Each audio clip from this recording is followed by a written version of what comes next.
Good afternoon, good evening, this is John Paul Wright. I'm coming to you from Tokyo, Japan. Today, I'm going to talk about an article that this website called Making Star Wars wrote about Mike Zeroh. And today, I'll basically be defending Mike. So, Mike Zeroh, I'm sure almost anyone who's watching this video knows who Mike Zeroh is, but Mike Zeroh started a long time ago. Mike Zeroh started when he had his channel called Drunk Chicken TV. And Mike just did, you know, general videos and videos about video games and things like that. And he wasn't always just this blown up channel. It took him a really long time to get there, and he works really hard at it. I've been watching Mike Zeroh for at least a year, maybe two. I don't know, it's been a very long time. He was one of the first YouTubers I started checking out about Star Wars, and Mike used to play the middle pretty hard. I mean, he didn't really have a reason to take sides about liking something or not liking something. But after The Last Jedi came out, he started to finally get a little honest. He stated a few times that he didn't like the Lando pansexual thing. He stated on more than one occasion, many occasions, that he didn't like the way Luke Skywalker was in The Last Jedi. He stated that he doesn't like Rose Tico that much. So I would say in Mike's private moments, he's probably not a big fan of The Last Jedi. And for reasons I'm not totally sure of, this website attacks Mike Zeroh unprovoked. I don't think Mike ever attacked Making Star Wars. I mean, I could say 99.9% Mike never attacked Making Star Wars. So let me read the article a little bit. As it is, there's one or two mistakes. I guess he doesn't proofread when he writes these articles, but here it is. If you do not know who this Mike Zeroh is, he is a YouTuber who makes clickbait videos about leaks and potential spoilers for Star Wars movies, including The Last Jedi and 9. Yeah, no shit about The Last Jedi and 9. Those are the two current movies. The reason why his videos are considered clickbait is because he doesn't include sources for where he found these leaks / potential spoilers. The rumors about Palpatine returning, Leia using a lightsaber, and Episode 9 being split into two parts are examples of Mike Zeroh rumors, as they originated from his channel. Don't listen to them. He just wants to be a popular YouTuber like PewDiePie is. Alright, first of all, before I get into the content of this a little bit, Mike does not want to be like PewDiePie.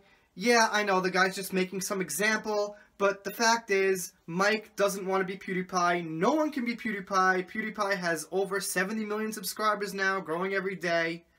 Give me a break. And, like I said before, when he writes his puny little article, he has to say, if you do not know who this Mike Zeroh is, he is a YouTuber who makes clickbait videos. I mean, that's all he is. So a guy who's been working his ass off for 8 years or more, trying to make it in YouTube, is just simply a clickbait guy. You know, it's all that easy. I will say, it would be nice if Mike did include sources, but he's not obligated to include sources because he's making YouTube videos, these are private videos, and they are allowed to be flat out lies.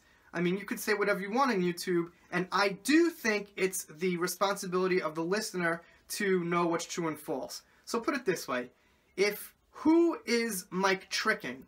Who is this guy scared that somebody's going to watch a Mike Zeroh video and think, oh, this is only clickbait. He fooled me. I was looking forward to that plot point. I guess if someone's 11 or 12 or someone who really just doesn't have a concept of what the media is and what lying and telling the truth is yet, but I don't think Mike's fooling anyone. And while I'm on that, Mike has 146,000 subscribers. And as you know, you don't subscribe to a channel unless you enjoy it. You don't click clickbait and click subscribe because, you know, there's some clickbait that you thought was interesting. You subscribe when you watch usually more than one video. You decide you enjoy it, you want to see more, you subscribe. Mike's not forcing anyone to subscribe. Let me get into the next part of the article. It's pretty long. I'm not going to read the entire thing, but let's get into the next part. Today I was picking my kids up from their first day of preschool, and I grabbed then some snacks and let them play on the playground when I got a text message from a friend telling me that the Den of Nerds YouTube channel was covering the Rian Johnson Mike Zeroh story, and they were, in the opinion of my friend, dumping on me. I didn't catch that, and quite honestly, who cares? I don't know. I guess maybe some of you guys out there have heard of Making Star Wars. I just happened upon the article, so who knows about that. I watched the video, and I think it is kind of funny that they are dying to have everyone on their show, from nutbag alt-right YouTubers to Mike Zeroh himself. And, you know, a lot of name-calling goes on in these articles. You know, alt-right, alt-right? How is Mike alt-right? I don't know. I mean, maybe he is. He talks about Star Wars. I've never heard Mike get political. And Mike plays the middle. So from my understanding, people who play the middle, I mean, I've got into this. He doesn't like The Last Jedi, but he basically plays the middle for the most part. That's not right-wing or lefty. He plays the middle. He's a general Star Wars guy. Instead of reaching out to me, like he's so important, everyone should reach out to him, they have a discussion about me where they assume what I would say, because that never happens anywhere on the internet does it. A lot of time, they're in the area of accuracy, but not always. Alright, well thanks for admitting they're in the area of accuracy, so if they usually are, they're probably in the area of accuracy about you, dude. They also makes some assumptions that I find to be critical errors in their reasoning. He doesn't mention what those are. I guess I'll take his word for it. Just kidding, I won't. First of all, I'm not sure Mike is exactly a fraud. Even if Mike was outright lying about things on YouTube about Star Wars, that doesn't make him a fraud, because Mike isn't claiming to be something he's not. He's claiming to be a YouTuber, and that's what he is. So if Mike was claiming to be something more than a YouTuber, but he was just making videos and he was only actually a YouTuber, that would be a fraud. For example, if Mike Zeroh said, I'm a Lucasfilm's employee, so I know all this stuff, that's a fraud. But he's not claiming that. He's just a YouTuber. So I'm not sure he falls into the fraud definition. As far as ethnically questionable, I think that's like a real heavy term to use. There's nothing ethnical about giving a theory or an opinion on what you think is going to happen. Mike doesn't ever say this is definitely happening in the movie. He does have a few deceitful things in the thumbnails.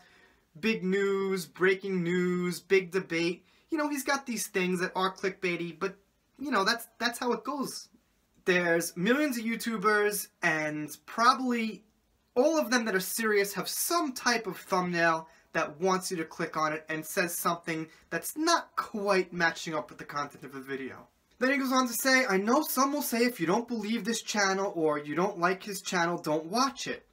That's, by the way, John Campia's motto. If you don't know who John Campia is, he's a guy who also plays the middle of Star Wars. People call him a shill. Maybe he is, maybe he isn't, but he plays the middle. And according to John Campia, if you don't like The Last Jedi, just don't watch it. So, I guess this guy would disagree with John Campia.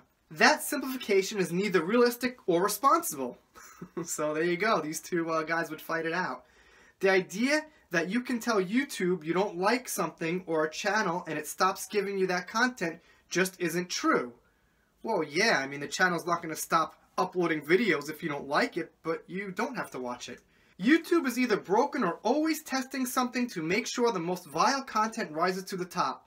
Here's the thing, YouTube is actually a pretty nice open forum. I know that some content they don't want to get past about political things, social justice warriors, I've heard stories, but I think on the whole, YouTube is a pretty good forum for allowing people to have a voice.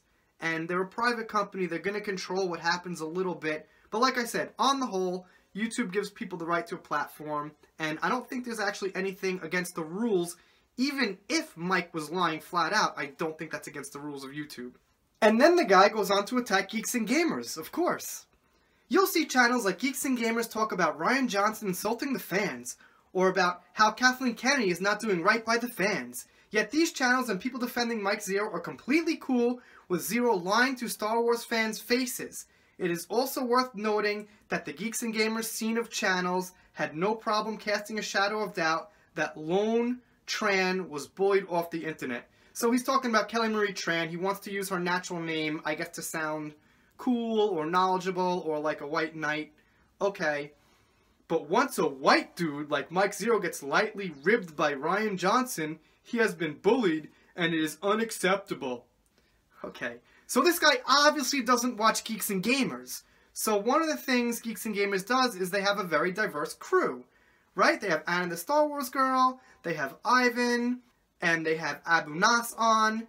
Like I said, very diverse crew. They're not just people who are letting Mike go because he's a white dude. Also, what does this guy expect Geeks and Gamers to do? They expect Geeks and Gamers to go after Mike Zeroh because Mike Zeroh's putting out some theories that might or might not be true? Seems ridiculous. And why would a channel smaller than Mike Zeroh jeopardize their reputation to go after Mike Zeroh? Because then Mike Zeroh might fight back and he's a larger channel. It makes no sense. what we do usually is we stick together. And the reason we stick together is because, you know, shill-type media like this attacks YouTube channels and smaller channels who are voicing a reasonable opinion about The Last Jedi. One final thing about how Geeks and Gamers should have a problem with Mike Zeroh if they have a problem with Kathleen Kennedy and Rian Johnson. Well, Mike Zeroh is not on the level of Rian Johnson and Kathleen Kennedy making Star Wars content that millions and millions of fans are going to see. Mike Zeroh is just a guy making his way in the galaxy as a YouTuber. Nothing wrong with him. If you don't like Mike Zeroh, that's cool. I mean, I'm kind of 50-50 on Mike. Yeah, I think Mike should put the proper links and maybe a few sources to his material, but that's okay. I'm personally cool with Mike, and I do enjoy Mike's content.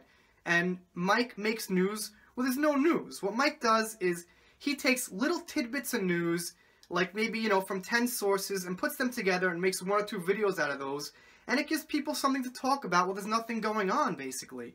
So, you know, Mike is just kind of a bridge to get you to the next movie, to help you think about things in a similar way that Star Wars Theory and Thor Skywalker and channels like that are. So Mike doesn't quite get so deep into theory, but he puts a lot of stuff out there to talk about, and I have no doubt that people watching Mike's videos are also getting ideas from Mike about their own theories. Anyway, I talked like a drunk chicken, I guess you could say. Alright, this community is growing little by little. Please consider subscribing. I do shoutouts, special thanks, all kind of stuff like that. I got a patron. Love to hear your opinion, and I will see you next time.